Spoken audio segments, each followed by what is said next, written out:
Hello friends, इस video में हम क्लास 9th ज्योग्राफी का 4th चैप्टर देखने वाले हैं जिसका टॉपिक है क्लाइमेट।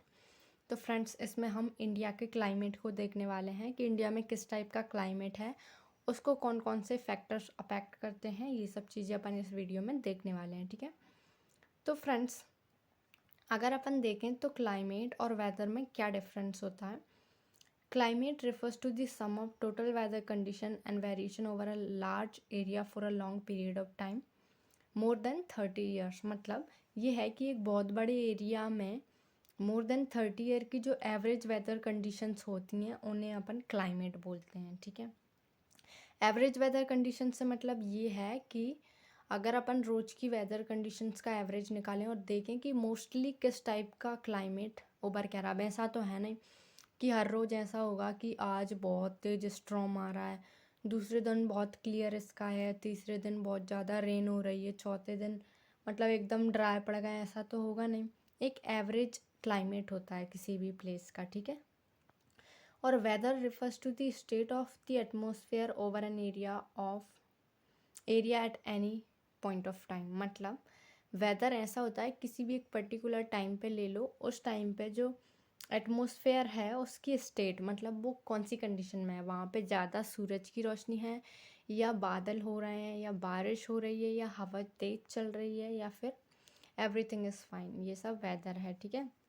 अगर फ्रेंड्स, अगर अपन बात करें तो जो इंडिया का क्लाइमेट होता है उसे अपन बोलते हैं monsoon type of climate. Monsoon type of climate ये एशिया के जो साउथ और साउथ ईस्ट वाला एरिया है वहाँ पे मोस्टली ये इस टाइप का क्लाइमेट पाया जाता है, ठीक है।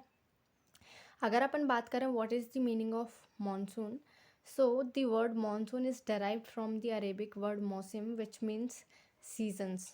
मॉनसून का मतलब होता है सीजन्स, ठीक है।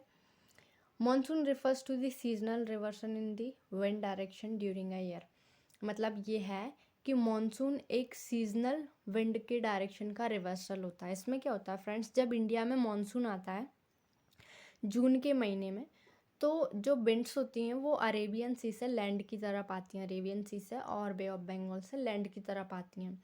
और जब अक्टूबर और नवंबर के टाइम पे जब रिट्रीट करता है मॉनसून, मतलब जब वो टाइम आता है ना जब मॉनसून चला जाता है, तो उस टाइम पे क्या होता है कि जो विंड्स होती हैं वो लैंड से सी की तरफ जाती हैं। तो ये क्या होगा, ये एक सीज़न के अकॉर्डिंग विंड के डायरेक्शन में चेंज हो गया, ठीक है।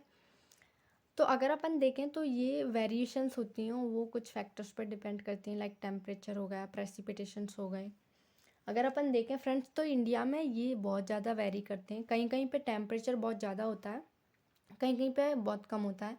फॉर एग्ज़ाम्पल, जो इंडियन डेजर्ट है वहाँ पे दिन का टेम्परेचर 50 डिग्री से ऊपर चला जाता है और नाइट का टेम्परेचर बहुत फ्रीजिंग होता है। और वहीं पे अगर अपन बात करें जम्मू कश्मीर की, वहाँ पे टेम्परेचर बहुत ज़्यादा फ्रीजिंग होता है, वहाँ पे आइस होती है, ठीक है।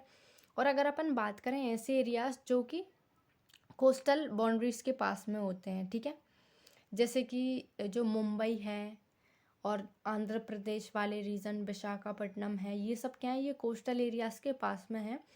तो यहाँ का जो टेम्परेचर वेरिएशंस होती हैं वो इतनी ज़्यादा नहीं होती कि मतलब ऐसा नहीं है कि रात को बहुत ज़्यादा ठंड पड़ रही है और दिन में बहुत ज़्यादा गर्मी, ऐसा नहीं है। वहाँ पे ज़्यादा सीजनल टेम्परेचर वेरिएशंस भी नहीं होती। मतलब जैसे नॉर्थ इंडिया में बहुत ज़्यादा सर्दियों के टाइम पे ठंड पड़ती है, वहाँ पे इतनी ठंड नहीं पड़ती, ठीक है। तो फ्रेंड्स, जो क्लाइमेटिक कंट्रोल्स होते हैं वो कौन कौन से फैक्टर्स हैं जो क्लाइमेट को कंट्रोल करते हैं। तो the first one is latitude, altitude, pressure, wind system, distance from the sea and ocean currents and relief features. तो फ्रेंड्स, अगर अपन एक एक को देखें कि ये कैसे करते हैं, तो फर्स्ट ऑफ ऑल अगर अपन देखें तो जो लैटिट्यूड है, लैटिट्यूड का मतलब कौन सा होता है, जो आड़ी रेखाएं। लेटीट्यूड का मतलब होता है जो लेटी हुई रेखाएं। एक होते हैं लैटिट्यूड्स और एक होते हैं लॉन्गिट्यूड्स, ठीक है। तो जो लैटिट्यूड्स होते हैं, जैसे कि ट्रॉपिक ऑफ कैंसर है जो कि इंडिया के ऑलमोस्ट मिडिल से पास होती है, ठीक है। तो यहाँ पे रन ऑफ कच्छ से और मिज़ोरम तक ये जाती है, पास होती है almost half of the country. यहाँ पे क्या होता है, जो ये ट्रॉपिकल एरिया और यहाँ पे जो सन की हीट होती है वो बहुत ज़्यादा कैप्चर्ड हो जाती है, ठीक है। उसकी वजह से यहाँ का जो क्लाइमेट है उसमें बहुत सारी वेरिएशंस होती हैं। अगर फ्रेंड्स अपन देखें ट्रॉपिक ऑफ कैंसर के ऊपर मतलब में नदर्न पार्ट जो है वो सब ट्रॉपिकल रीजन में आता है और उसके साउथ वाला पार्ट है वो ट्रॉपिकल रीजन में आता है। तो मतलब यहाँ पे ट्रॉपिकल एंड सब ट्रॉपिकल दोनों टाइप का क्लाइमेट पाया जाता है, ठीक है फ्रेंड्स। Next is altitude. यहाँ पे बहुत सारा एल्टीट्यूड के वेरिएशंस भी हैं। जैसे अगर अपन बात कर रहे हैं हिमालयस, जिनकी एवरेज हाइट 6,000 मीटर्स है, जिनकी वजह से जो सेंट्रल एशिया से कोल्ड विंड्स आती हैं वो नहीं आ पाती इंडिया में।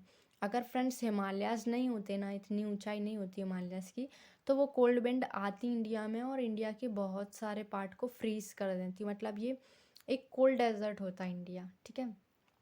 और साथ ही में अगर अपन बात करें तो बहुत सारे और भी फीचर्स हैं। जैसे कि अगर अपन बात करें कोस्टल एरियाज, जो कोस्टल प्लेन्स हैं, कोस्टल एरियाज़ हैं, वहाँ पे उनकी भी ऊंचाई कुछ 30 मीटर्स के लगभग है, तो ये भी एल्टीट्यूड में आ जाएंगे।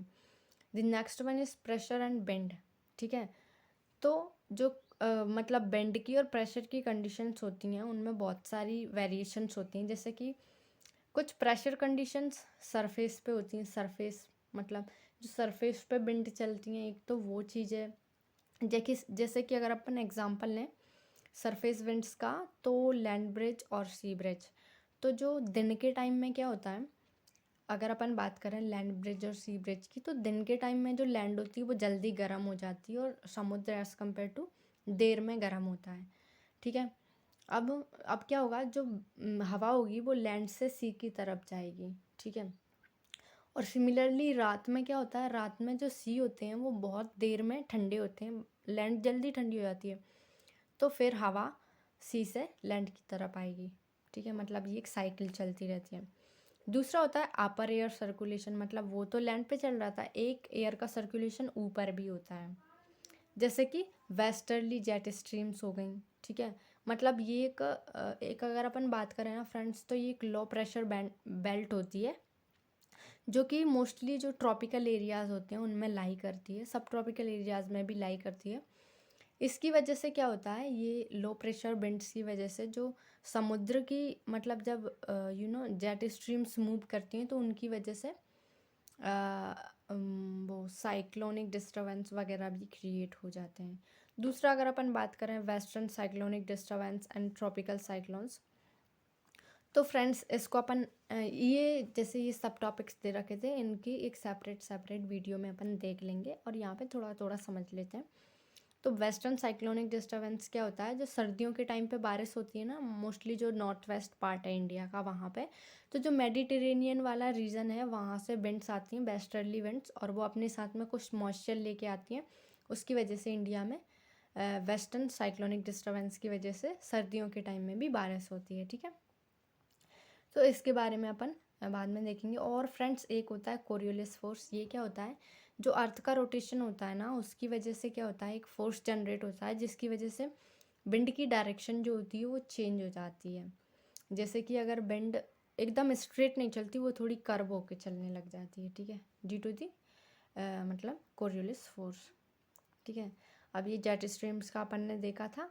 The upper air circulation in this region is dominated by westerly flow and important component of this flow is jet streams, ठीक है।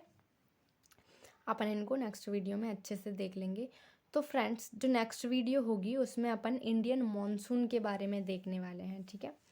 और जो जैसे ये सब टॉपिक्स हैं ना, जैसे western cyclonic disturbance, tropical cyclones, तो इन सब के बारे में छोटे छोटे वीडियोस बना लेंगे जिससे कि ये कॉन्सेप्ट अच्छे से क्लियर हो जाए। और नेक्स्ट वीडियो में अपन इंडियन मॉनसून के बारे में देखने वाले हैं। So stay tune with us and thank you for watching.